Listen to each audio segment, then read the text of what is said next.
Hi friends, ഇന്ന് നമുക്കൊരു സേമിയ പായസം ഉണ്ടാക്കിയാലോ?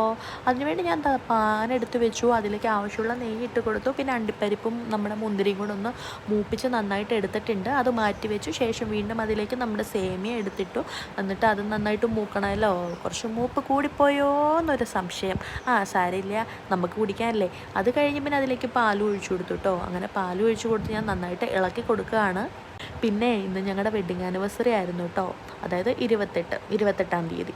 അപ്പോൾ എന്നാൽ പിന്നെ എന്തെങ്കിലും ഒരു മധുരം കഴിക്കണമല്ലോ, അതിന് വേണ്ടിയിട്ട് നമ്മൾ പായസം ഉണ്ടാക്കിയതാണേ.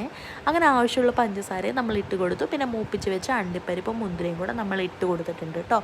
അങ്ങനെ കുറച്ച് തിളച്ച് കഴിഞ്ഞ് കുറച്ച് നെയ്യും കൂടി ഇട്ട് കൊടുത്ത് നമ്മുടെ പായസം റെഡി ആയിട്ടുണ്ട്. ഇന്നിപ്പം ഞങ്ങളുടെ 3ാമത്തെ വെഡ്ഡിങ് ആനിവേഴ്സറി ആണ് കേട്ടോ.